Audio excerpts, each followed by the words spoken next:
Pues en este caso se secó el río. Y es que en esta zona, con el cambio de cultivos agrarios, el cambio de vida, etcétera, y también el despoblamiento del campo, porque claro, cada vez quedaban menos gente que viviese aquí en estas zonas y las tierras se iban vendiendo y cada vez había más tierra en manos de menos personas.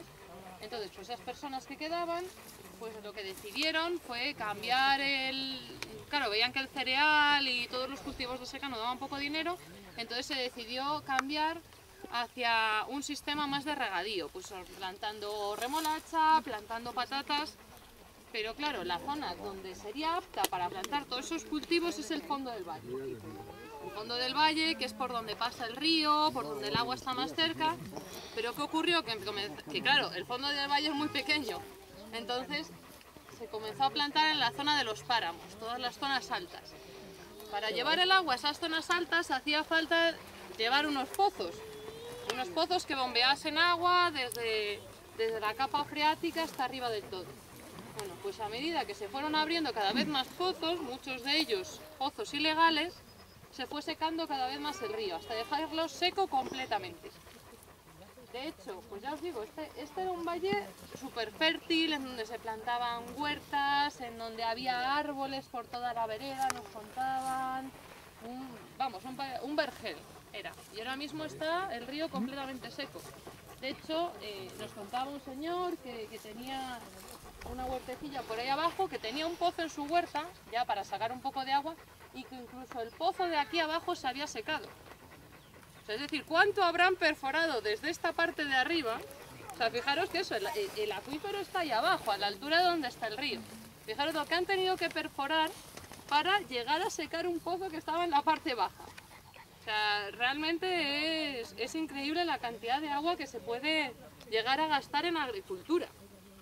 O sea, bueno, no nos engañemos, o sea, el problema no es del agricultor que está intentando ganarse la vida sacando adelante una serie de cultivos, que ya bastante hacen con eso, con intentar sobrevivir, sino que muchas veces el problema son pues las demandas que surgen por parte, muchas veces, de la promoción de cultivos, por parte de la Unión Europea.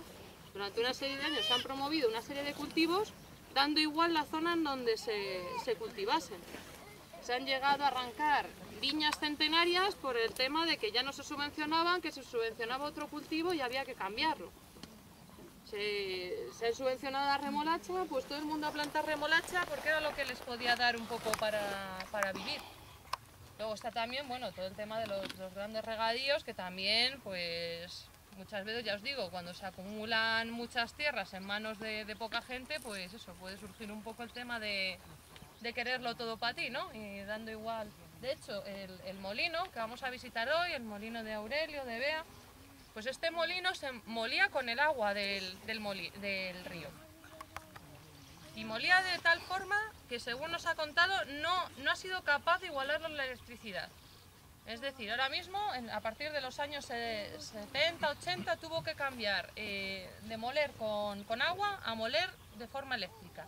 Claro, imaginaros todo el gasto de consumo de electricidad que ha tenido ese molino durante tantos años gastando electricidad, cuando podría haberlo hecho de forma gratuita con el agua que corría por este molino, por este río.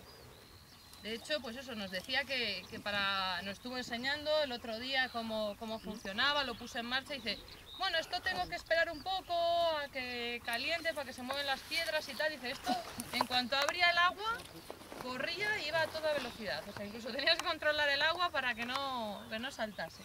Con lo cual, pues para que nos hagamos un poco a la idea de qué es lo que fue este valle. De hecho, fijaros, se ven los restos de un antiguo molino, que es el molino del medio, y de otro más arriba, que era el molino de abajo. Había también antiguamente un batán en el pueblo, que veremos cuando volvamos. Y ya os digo, toda esta zona, una zona regada, una zona de huertas, una zona de pastos, ahí donde vemos los chopos, donde se metía el ganado. Perdona, ¿qué es un batán? Un batán es una fábrica, una antigua fábrica, donde se llevaba la lana para golpearla y poderla tejer. Este era para después. Es que antes Sí, de es... tejer hay que batanear. Ah, esto ya lo tejían en olombrada, ¿no? Y luego lo traían.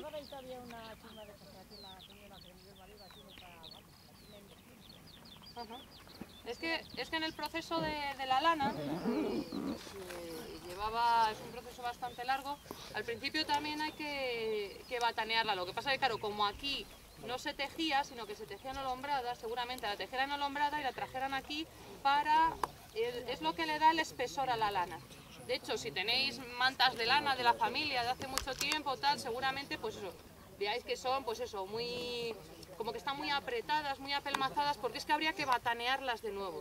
De hecho, yo conozco un sitio en León donde todavía se utilizan estos métodos tradicionales y ellos te dicen, si tú tienes una manta de lana, nos la traes y la bataneamos y te vuelve a quedar como nueva. Ah, mira. O sea, ese mullidito que tiene la lana nueva, que es así bastante gordito, pues eso, esa es su forma original y se puede volver a conseguir bataneando las mantas. Entonces, bueno, ya os digo, el Valle de la Hoz, que es el que vamos a bajar aquí por esta ladera para empezar a recorrerlo hasta llegar a la chopera. ¿Vale? Así que, dime. ¿Se puede volver a recuperar? ¿Se sigue sembrando arriba? Se sigue sembrando, sí. Claro, sí, se sigue sembrando igual, pues eso, todo el tema de la remolacha, de las patatas, y de hecho... Si habéis venido por Fuentesauco, estaban ya regando, o sea, y lo están tirando encima las carreteras. O sea, de hecho, pues eso, ya, estamos eso en abril. sí, y nos decía su padre también que días lloviendo y regando, o sea, es que ya crea como una rutina de que el agua no cuesta, el agua no tal. El agua del cielo no quita riego. Pues aquí lo utilizan, ya te digo, a la perfección. Agua del cielo no quita riego, o sea que se regaba aunque lloviera. De todas maneras, esas perforaciones también habrán tenido sus problemas y se seguirán teniendo, ¿o no? Aquí Después de la Segunda Guerra Mundial fue cuando se empezó a meter los químicos. Entonces, yo lo he conocido a mí, vamos, amigos para segar, a ver que lo segábamos la mano con las caras, como en todos los lados. Pues oye, unos vestidos en sido grandes. y eso, pues eso, hablábamos, pues para hablar un poquito más de todo el tema de huerto, una solución muy buena y de hecho de cara al cambio climático va a tener que ir por ahí también, por este tema de la falta de agua, etcétera, son los huertos de secano. Que aunque parezca mentira, hay ciertas cosas que se pueden cultivar sin nada de agua, por ejemplo, patatas, tomates. Pero ¿qué ocurre? Que normalmente son variedades que se plantaban antiguamente y que están adaptadas a esos cultivos de secano. Aunque bueno, yo pensaba eso y el otro día hablando con un agricultor ecológico de la zona de San García nos decía, no, si yo planto las patatas normales ahí en secano y me salen igual, o sea que, bueno, salen pequeñitas, salen mucho más sabrosas, pero dice que utiliza la planta normal, incluso que de los tomates, de las calabazas siembra la semilla normal y que le salen y bueno, claro, lo que sale, sale, lo que no, pues se seca y ya está. Y más sabrosos, a que sí, normalmente. Claro, tienen menos agua, concentran más la sustancia ¿eh?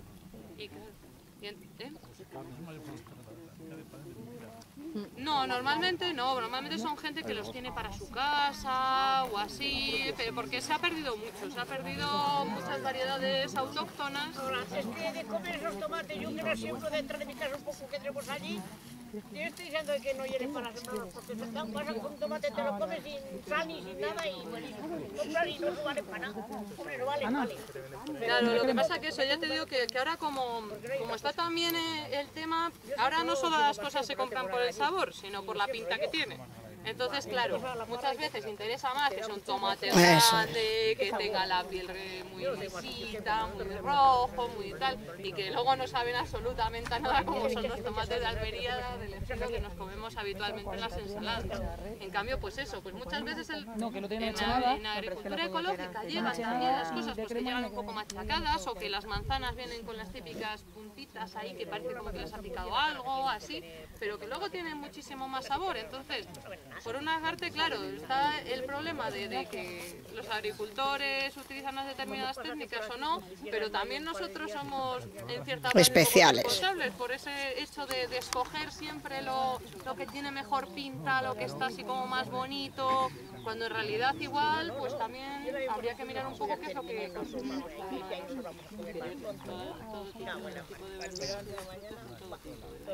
Claro, eso también, porque ahora mismo pues eso, comer tomate. Ahí vamos, parecemos ovejitas por el camino.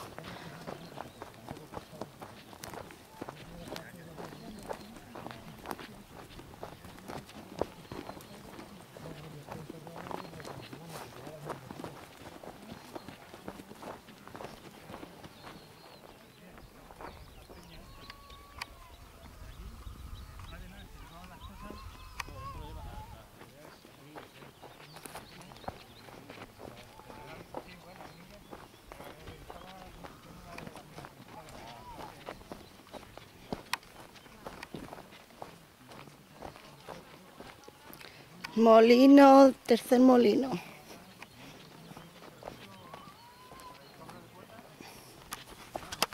Con una moza, que era una rosa, y era tan bella que el corregidor madre se prendó de ella.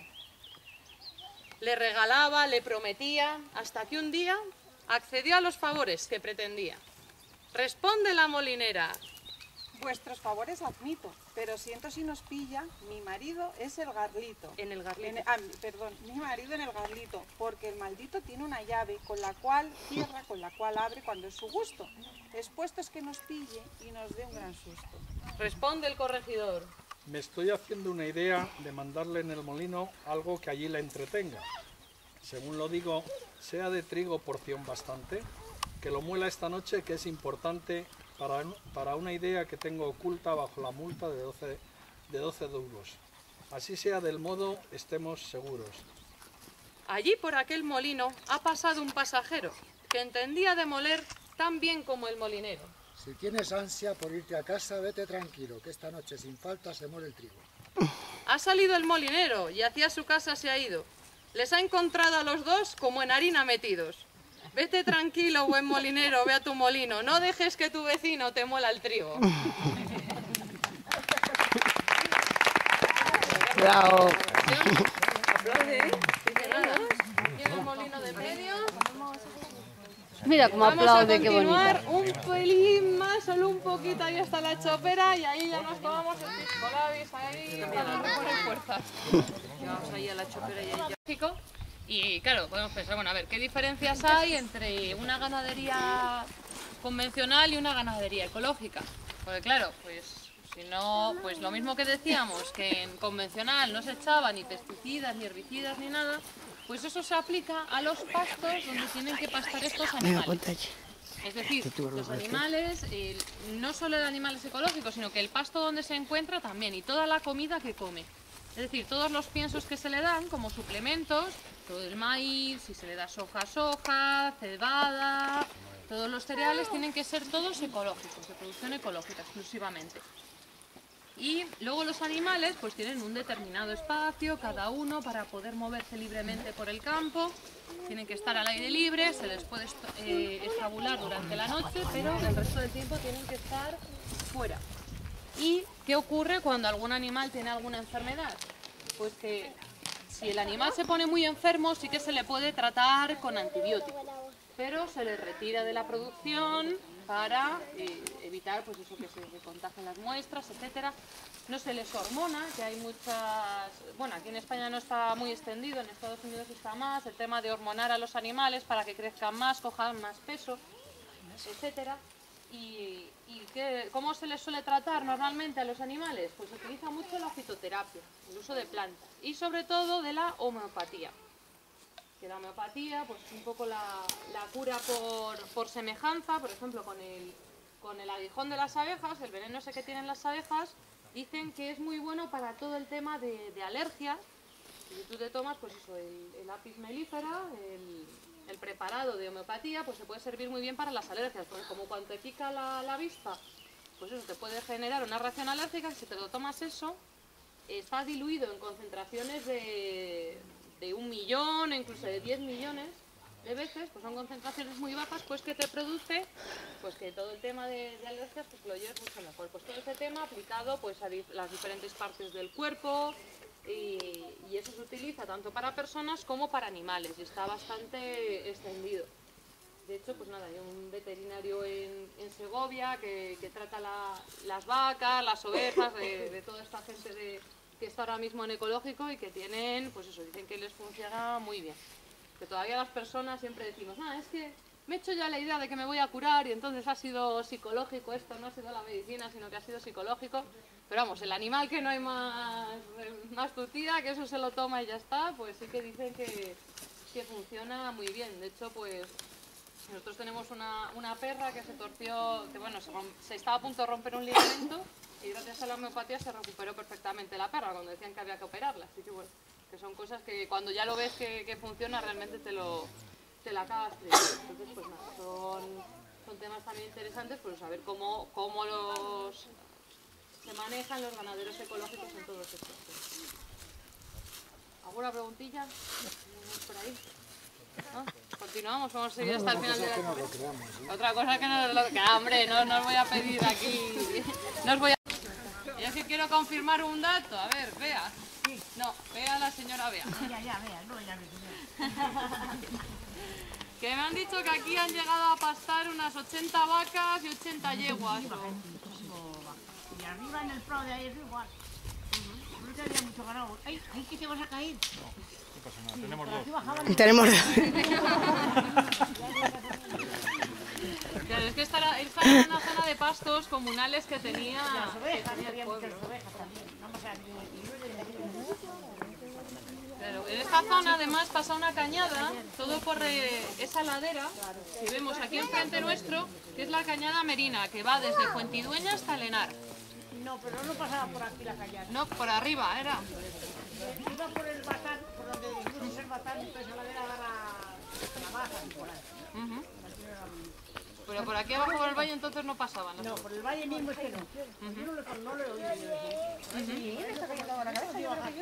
Que luego de lo que aparecen los topográficos a lo que... Ahora luego a lo mejor de antes... No, ese no vale que lleva, El caso que bueno, que estas son... Hemos visto por antes... aquí se cuidaban las ovejas y cosas. Hemos visto antes también un rebaño de ovejas y es que esto es una buena zona de oveja churra. Es la que da muy buena carne y muy buena leche también. La lana es peor. La lana de esas ovejas se suele utilizar más para temas rústicos como son las alfombras o así, no se suelen utilizar para prendas de vestir. Pero la carne era muy buena, de hecho toda la zona de Sacramenia, que es tan famosa por los corderos, pues el lechazo, pues esos son de la raza de la oveja churra. Entonces, fijaros, son ganaderías que son extensivas, que salen por el campo, que pastan, que comen, pues eso, de hecho dicen que el cordero bueno es el que se hace simplemente con un poquito de agua, ¿verdad?, metido al horno sin ninguna hierba aromática, porque dicen que es el cordero el que se tiene que comer las hierbas, digerirlas y que entonces es el que le da el sabor bueno.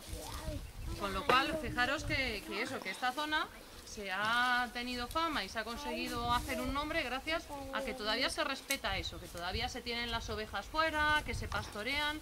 En cambio, pues sabemos que hay muchos sitios de Segovia que dicen que el cordero es muy bueno, pero que en realidad seguramente sean corderos traídos de Chile, corderos traídos de Escocia, de Nueva Zelanda, corderos incluso que han estado estabulados, que no han pastado en el campo, con lo cual deberían, pues eso, igual también la gente porque igual si nosotros comemos un cordero que no está ahí muy bueno, pues nos damos cuenta, pero la gente que viene de fuera, pues igual no se da mucha cuenta de estas cosas. ¿Por qué no preguntar en los restaurantes que a ver de dónde ha salido ese cordero? Si es efectivamente, fijarnos en si es marca de garantías y tal, porque claro, como los judíos de la granja, etcétera. Es decir, los restaurantes están allí para lo que pida el público. Entonces, si la mayoría de la gente pidiese un determinado tipo de cosas, igual si va uno pidiéndolo, no, pero si van 10 y dice, mira, es que quiero un cordero que realmente sepa bueno y para eso tiene que estar fuera. Y yo lo sé, que eso es así. Entonces, pues bueno, la primera vez igual te engañan, pero si saben que luego no vas a volver por allí, ya se preocuparán ellos de buscar un cordero que esté bueno y de calidad. Porque eso, muchas veces, pues eso, de hecho muchas veces es lo que pasa con el no solo con la ganadería extensiva, sino con el tema ecológico, que muchas veces no sale más porque la gente no lo demanda. O sea, tú igual lo estás pensando de, fíjate, no sé por qué no ponen eso, este cordero aquí, o por qué no tienen...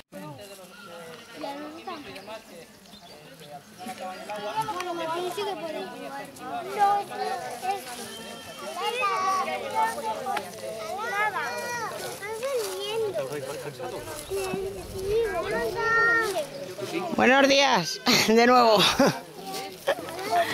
Que aproveche. Estamos cansados otra vez. Vamos a parar aquí un ratito, ¿vale? Paramos 10 minutillos y ya, ¿qué tal?